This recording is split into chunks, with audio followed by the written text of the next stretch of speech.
announcements here, as usual. Of course, I'm Tammy Bruce, your spokesperson for the State Department.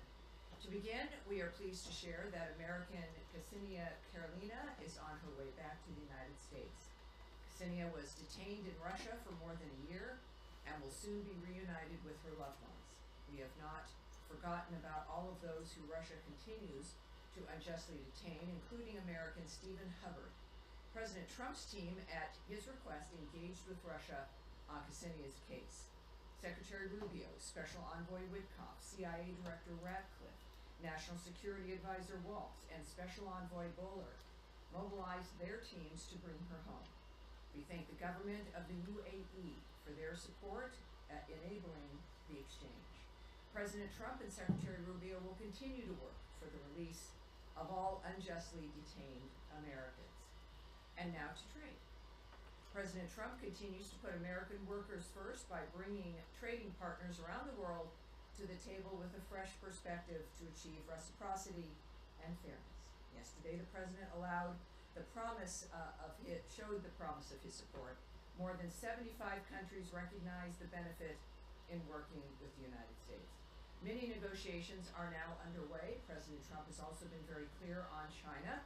China's decision to retaliate is emblematic of its decades of aggressive and unfair trade policies, and President Trump has taken appropriate action in response, announcing that the United States tariff on all goods from China has again increased. China's unfair trade practices are hurting not only the United States and our workers, but also market economies around the world. China has actively undermined the world trading order for decades. It is high time to correct that imbalance. President Trump is the first world leader brave enough to do so. Lastly, I want to share a message from Secretary Rubio to the people of the Dominican Republic. As the Secretary said, we are, quote, united in prayer as the people of the Dominican Republic grieve the recent tragedy that took place in Jet Set nightclub in Santo Domingo, which also resulted in the unfortunate death of at least one U.S. citizen and U.S. legal permanent residents. While rescue efforts remain ongoing, our hearts go out to the families and loved ones affected by this devastating event. The U.S. stands ready to support our Dominican allies amid this obviously horrible and difficult time. And now, turning it over to questions. Where will I begin? Matt Lee, the AG. Hello. Thank you, ma'am.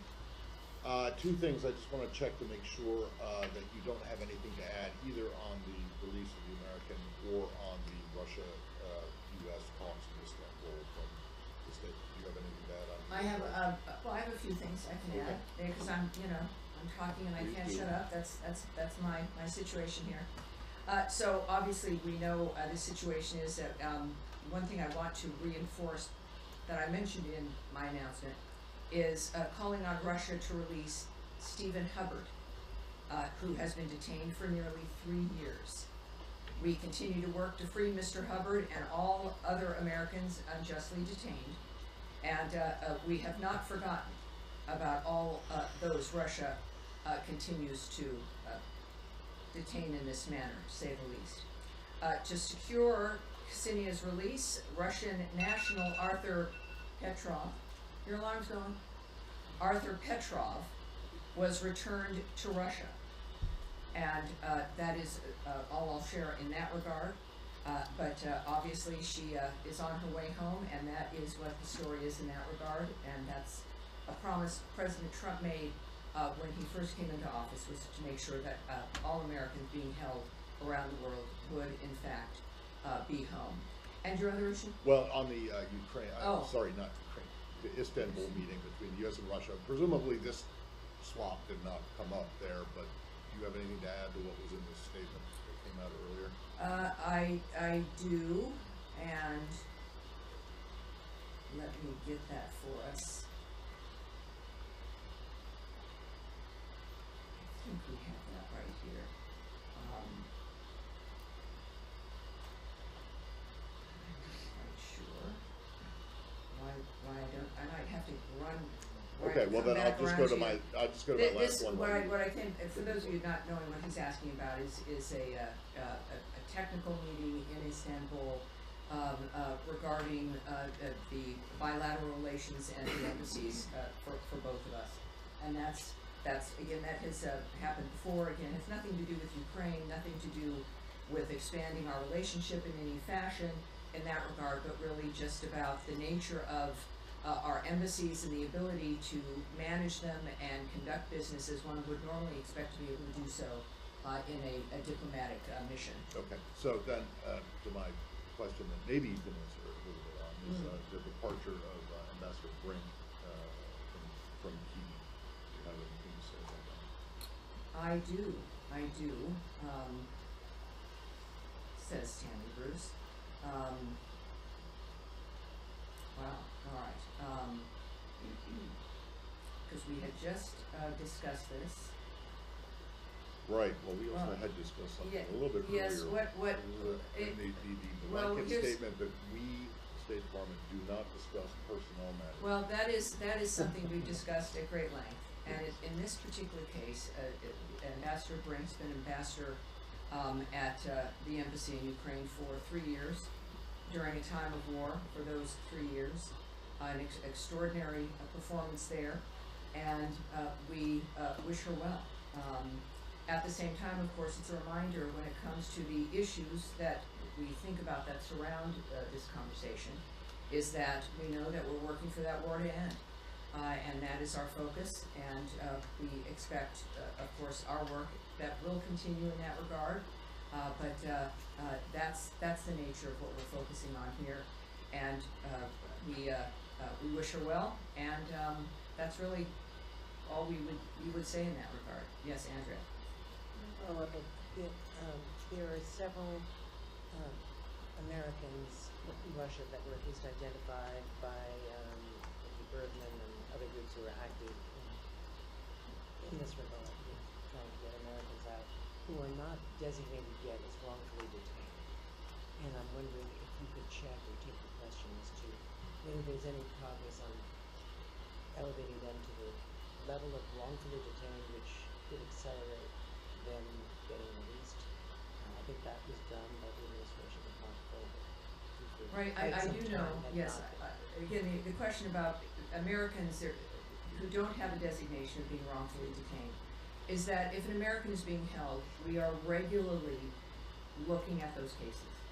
We're constantly addressing the nature of how they're held, why they're held, and if that designation might change. So it's not something we look away from. It's a regular effort, and so in the regard of anyone who's not been designated in that fashion, it is something, as you've noted, like with Mr. Fogel, that can change if circumstances merit it. Can you give us any details? There's some confusion. According to her lawyer, she was supposedly saying it was arriving at 4 p.m. There are other reports that it was as late as 9 p.m. Can you give us any clarification about and when if she'll be coming to the White House, or do you know anything more? And I have one more. Well, should be going to Brooklyn. Well, clearly there's still issues of privacy here. I'm not really going to talk about the choices she's made, where specifically she is going, or what the plans are for her involved in that, which are decisions that are going to be made in that environment and with her, which would not be appropriate to discuss. And certainly I can't discuss the nature of the negotiations that occurred, which clearly did, but maybe that's for another day, but here I can't do that. And speaking of negotiations, can you give us an update on what is expected on Saturday with the Iran talks? Because Foreign Minister Arachi's column in the Washington Post yesterday made it very clear that there would be no talks if the U.S. was insisting that they are direct. And of course the position, as repeated today in the cabinet meeting, that they will be direct talks. So do you still expect these talks to take place on Saturday? And will they begin indirect talks and then move to direct? Is there some resolution of that? Well, I'm not on the team that makes that decision or has those conversations, right? And we're not going to litigate that here. As I said on Tuesday, and repeatedly say really about everything, if the president says something, that's my North Star. And they're the ones in the midst of the discussions regarding the arrangement of this meeting, and we'll leave it to them. So I'm not going to speculate on that or what will happen. There are clearly some very, very good and very important diplomats involved in this, including, of course, Special Envoy Witkoff. And we'll leave it there. We'll find out. At this point, yes, that is still underway. It's happening, and we look forward to it as a good first step to find out if the Iranians are serious. All right, yes, in the back. Yeah. Just to be super clear, Well, a little bit, Nadia, please. yeah, just to be super clear, did you just confirm the designation of Ambassador Brink? I'm sorry? Did you, Ambassador Brink's designation, did you just confirm that? Because you wish her well. Well, she is she's returning home. Yes. So that's official. Thanks so much. For those of us who have been following, this from the very beginning, we could have noticed that Ambassador Brink has been limited with naming Russia recently, particularly in the past couple of weeks, when it comes to talking about Russian attacks in Ukraine. Was there any instruction, any pressure on her for not naming Russia from this building? Well, I'm not aware of anything like that. Certainly, I wouldn't speak to anything regarding that, regarding personnel, regarding diplomat, and the internal dynamics that might occur. So no, that's not something I'm going to speculate about or guess at or speak to. Again, my follow-up on Ukraine as well. Tomorrow marks 30 days, 1 month since Ukraine, did basically sign, ceasefire deal, and Russia refused, has been delaying since then, and as we speak, they keep attacking Kyiv right now. May I get your perspective? Well, the perspective, I think everyone understands the perspective, is that President Trump is involved in this. We've got the best diplomats in the world, with certainly being led by Secretary Rubio. All of our leadership, but particularly President Trump and Secretary Rubio in public, have made it clear what's at stake when it comes to the nature of this situation ending. It is a dynamic that will not be solved militarily. It is a meat grinder. There is nothing else can be discussed for the outcome until the shooting and the killing stops. Secretary Rubio made clear at NATO in his press conference that we would in fact know in a matter of weeks if Russia was serious. And so we'll take him at his word, certainly, as we do. And I think Russia certainly needs to take that seriously, and we'll play that out. This is not going to go on for 6 months or a year or anything else. And the president has also made it clear we want diplomacy. But the fact is that we're watching and judging as this process continues. Yes, sir. I wanted to have a comment. The French president yesterday said that France would recognize a Palestinian state within months, and he suggested that he could do it alongside Saudi Arabia at a UN conference in New York in June. U.S. has long opposed any unilateral recognition. Is that still your position? Do you have a comment on Well, I can tell you that we are aware of course, the reports that you refer to regarding the French government's remarks, and we refer you to them for further comment. What I can also, though, say is that the United States stands firmly with the state of Israel in its pursuit to bring all the hostages back home and the defeat of Hamas. The groundbreaking Abraham Accords and the devastating October 7th attacks have forever changed the Middle East. As a Special Envoy Witkoff has said, we need to explore new policy prescriptions that ultimately end up in a better life for the Gazans and the Palestinians. Look at the discourse that's now happening today, he said. We're actually engaging in a productive conversation around what is best for Gaza and how we can make people's lives better. This administration will continue to engage our partners in the region on a serious solution for Gaza that secures peace and the release of all the hostages, among them 5 Americans, including Idan Alexander. Chairman, can I just follow up on that? Sure. Very quickly, it's not just about Gaza, there's the West Bank there also, so I mean. Well, I think it's fair to say that this is a region that has been in turmoil because of the support of death squads by Iran. And so you have this dynamic that has been continuing and predictable and not stopping, and ceasefires being broken by the same groups.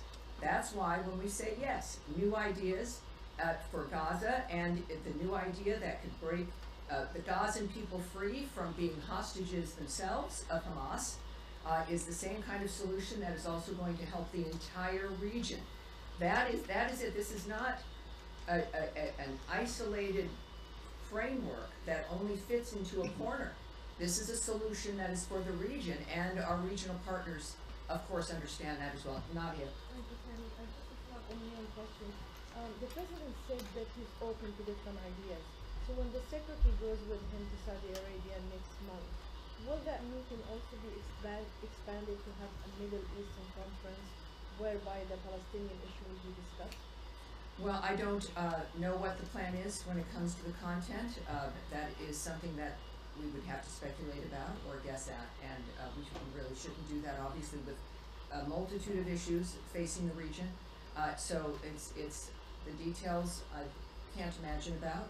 It's not something I'm going to do, but I think that kind of a visit, of course, is the hallmark of President Trump's vision when it comes to his own presidency, but also how to change the course of the Middle East and to make it better for everyone there. So I know that he's looking forward to having conversations that surround that aspect.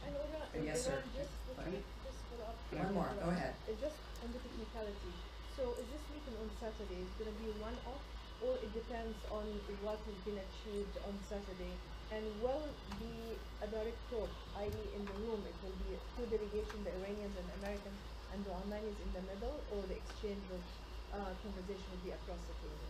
Well, what happens on Saturday would, I suppose, determine whether there's more. Right now, this is a meeting that is arranged. It is not part of some larger scheme or framework.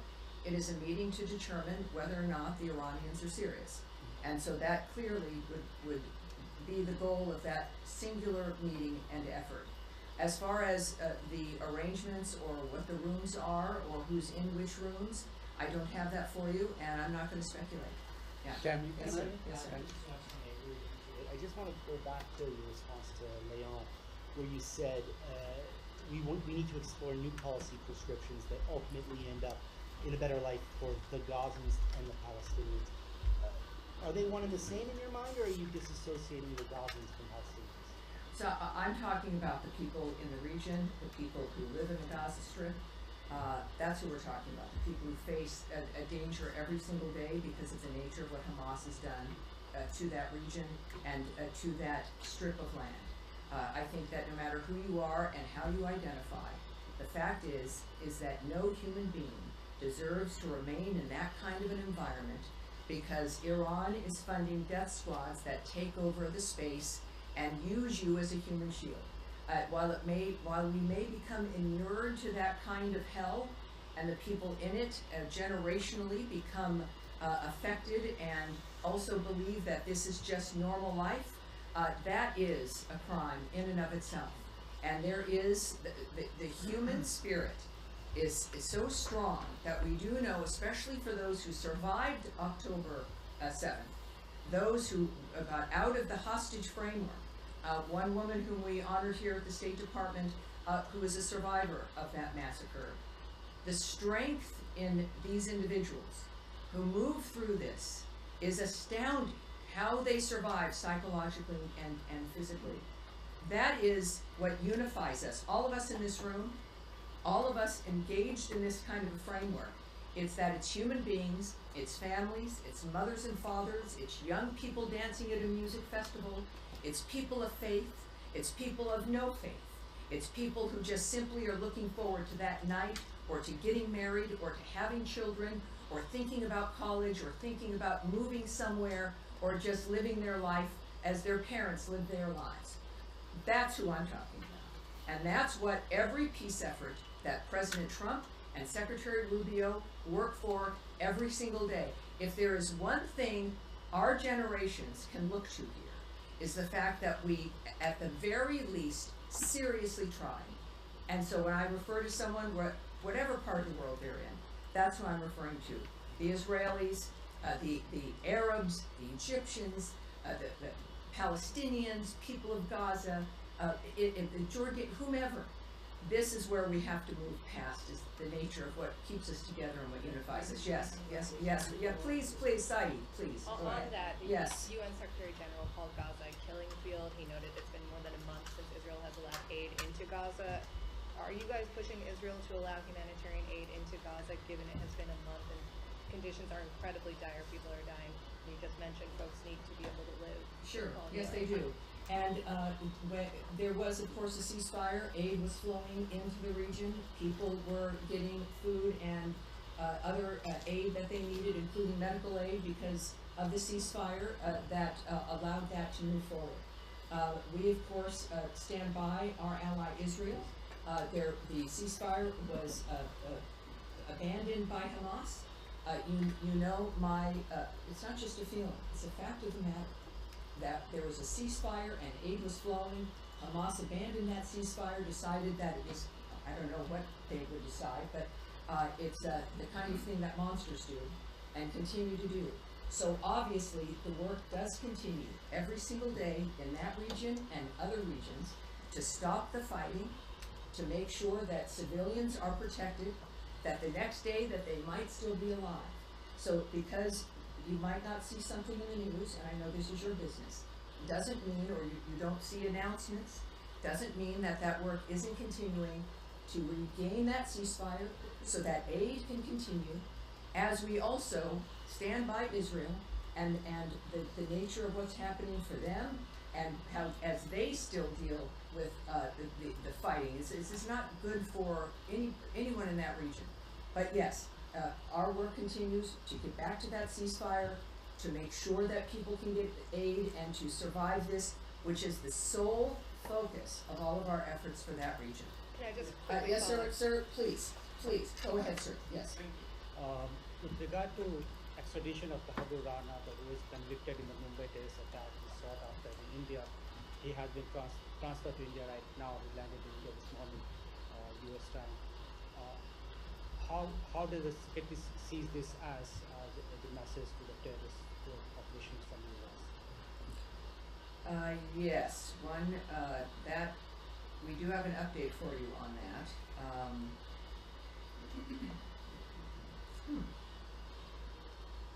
This might be, I want to be able to do this, and, Tom, could you come up here and give me a hand, because something changed up here. And this was something very specific, because we're, so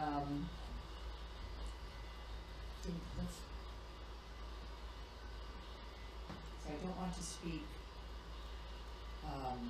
randomly here. There we go. Thank you, sir. Tommy Piggott, everyone.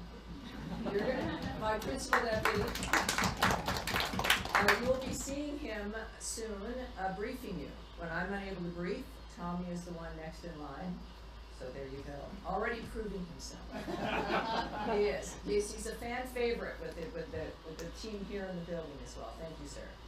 All right. So, good question, sir. On April 9th, the United States extradited Tawarir Hussain Rana to India to face justice for his role in planning the horrific 2008 Mumbai terrorist attacks.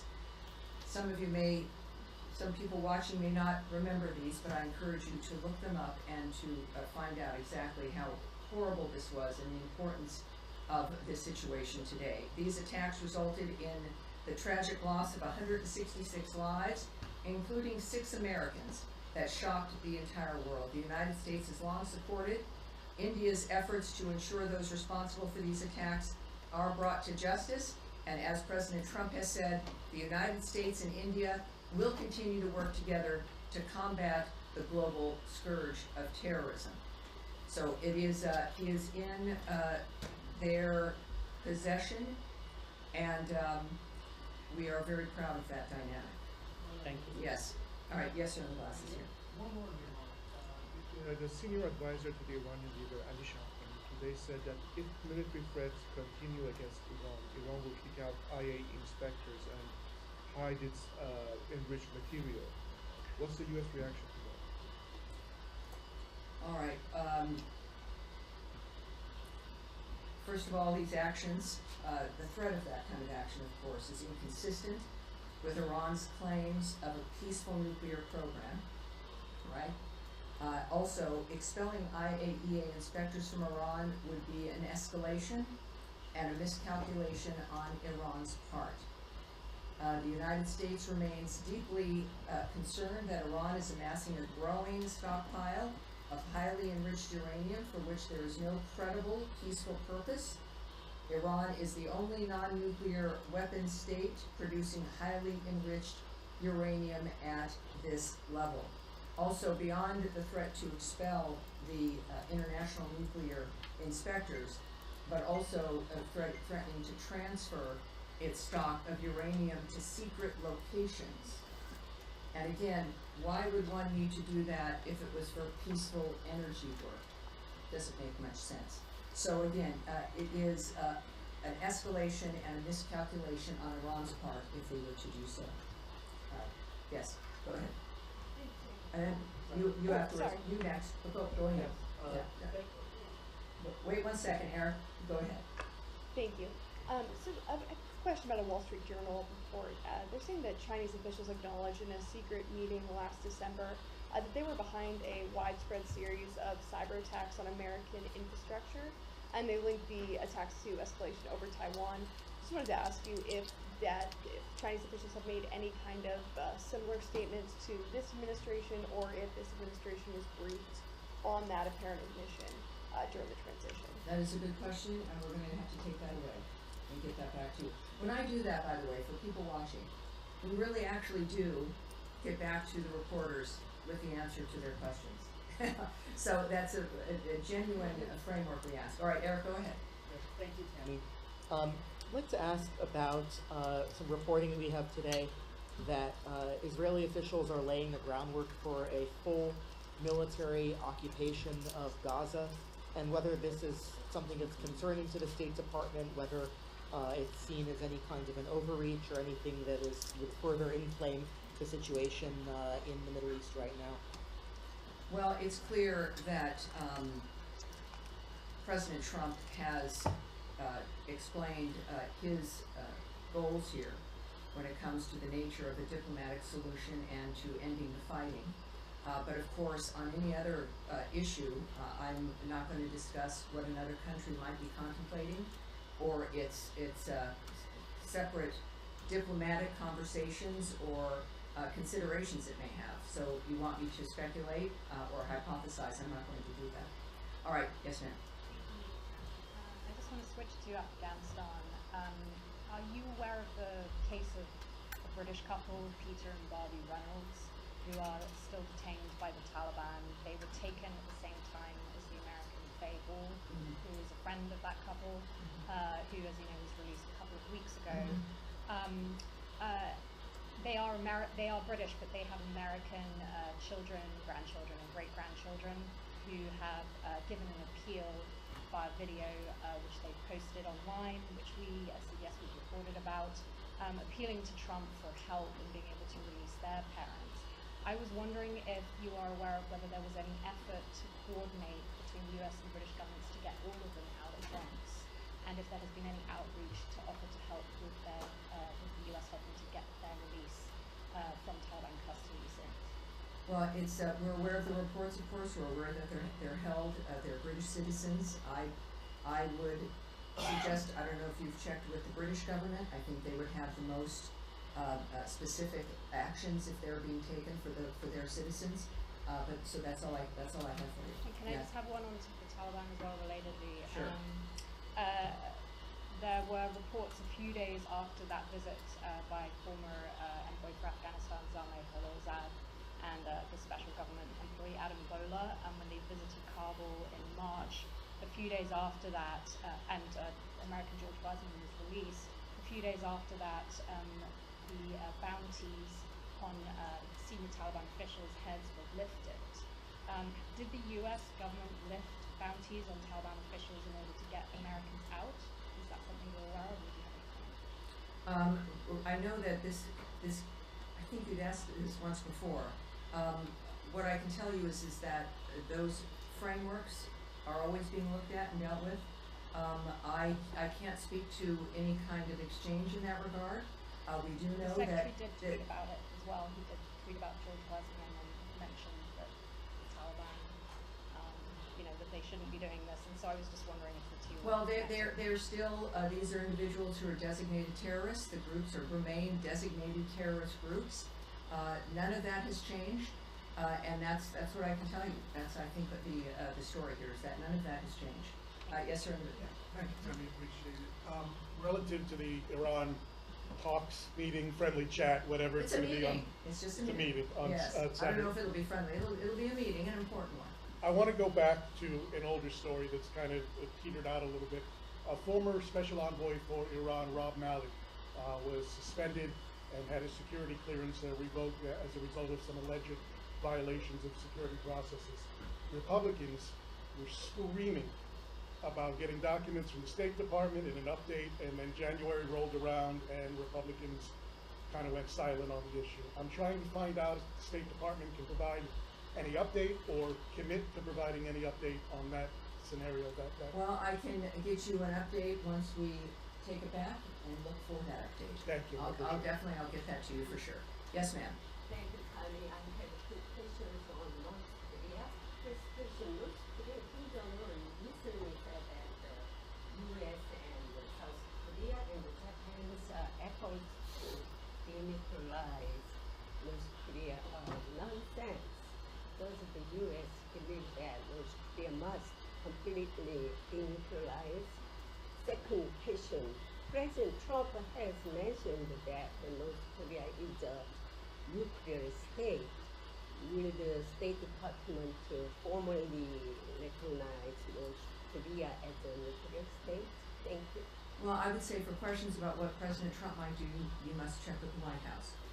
We do know, of course, that the administration has made it clear that North Korea has to be a denuclearized state. So that's the only thing that's acceptable in that regard. Yes, please. Questions coming back to the Russia prisoner swap. I'm wondering, this swap that happened today, how do you see that as connected to the talks? Is this a positive sign for Russia's willingness to make concessions when it comes to Ukraine? Yeah, I